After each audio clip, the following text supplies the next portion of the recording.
Tabii çok açık ki sayın bakanlarımıza Avrupa Birliği ülkelerinin göstermiş olduğu muamele ne diplomatik ne de insanidir. Yapılan muamelenin tabii perde arkasını iyi okumak gerekiyor.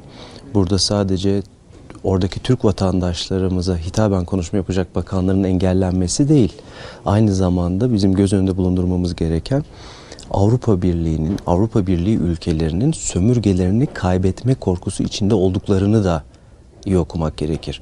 Özellikle 15 Temmuz sonrası süreçte milletin devletine, kaynaklarına, toplumuna sahip çıkması, emperyalist politikalara karşı tankların önünde dik durması sadece Türkiye'de değil dünyada da ses getirmiş durumda. Başta Afrika olmak üzere bugün Orta Doğu'da, Asya'da Türkiye Cumhuriyeti Devleti'nin, Sayın Cumhurbaşkanımız Recep Tayyip Erdoğan liderliğindeki politikalarını da takip ediyoruz ve sonuç olarak şunu söyleyebiliriz ki Avrupa Birliği ülkeleri Türkiye'nin 15 Temmuz ruhuyla ortaya koyduğu bu küresel politikaların karşısında kendi sömürgelerini kaybetme korkusu içindedirler. Ve bu son olarak işte Hollanda'da Sayın Bakanımız Fatma Sayan'a yapılan muamele, Sayın Mevlüt Çavuşoğlu'nun uçağına dönük onun konuşmasına ve uçağının havalimanı inmesine dönük muameleyle kendini göstermiştir. Bu korku içinde olmaları normaldir. Çünkü Türkiye Cumhuriyeti Devleti son yıllarda küresel çapta yürüttüğü insani, ekonomik, sosyal ve kültürel anlamda politikalarıyla aslında biraz bu Avrupa Birliği ülkelerinin, İngiltere'nin oyununu bozmuş gibi gözüküyor. 15 Temmuz burada çok önemli bir milat. Çünkü 15 Temmuz'da Türkiye'de dahil olmak üzere FETÖ gibi örgütlerin himayesi altında yaşayan diyelim milletlerde bir uyanış ortaya çıkması söz konusu olabilir. İşte bundan korkan Avrupa Birliği Türkiye'nin özellikle Avrupa'da yaşayan soydaşlarımızla ve belki ilerleyen aşamada göreceğiz ama Afrika, Asya, Orta Doğu'daki soydaşlarımızla olan ilişkisine dönük bu tip provokasyonlar ve insanlık dışı muameleler göstermesini bekliyoruz. Aşırı sağcılığın yükselişini aslında geriye dönük bir okumayla anlamak, kavramak mümkün. En son aşırı sağcılık söylemlerinin yükseldiği İkinci Dünya Savaşı dönemine bakarsak, İkinci Dünya Savaşı'ndaki aşırı sağcılık söylemleri arkasından Orta Doğu'da bir Yahudi devleti kurulmasını sağladı.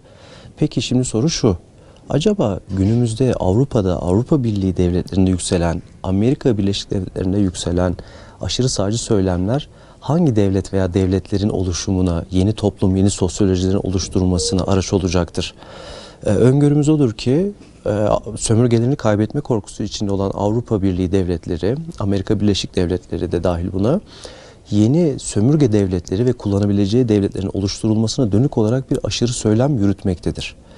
Bu muhtemelen Afrika veya Orta Doğu'da olabilir. Çünkü özellikle Türkiye Cumhuriyeti Devleti'nin insani yardım projeleri, 15 Temmuz sonrası sömürge altındaki devlet ve milletlerin uyanışları yayıldığını düşünerek söylüyorum 15 Temmuz'un. Bir anlamda bir uyanış ve sonuç olarak da Avrupa Birliği ülkeleri tarafından engellenmesi gereken bir süreci meydana getirmiştir. Şimdi aşırı sağcılık söylemleri tamam, Avrupa Birliği ülkeleri kendi içinde alan kaybetmek istemiyorlar, nüfus kaybetmek, güç kaybetmek istemiyorlar. Sonuçta İslam'ın yükselişi de söz konusu. Ama deniz aşırı, deniz ötesi yerlerde baktığınız zaman kendi sömürgelerinde de yeni devletleşmelerin oluşturulması gerekliliği sömürgeciler açısından ortaya çıkıyor.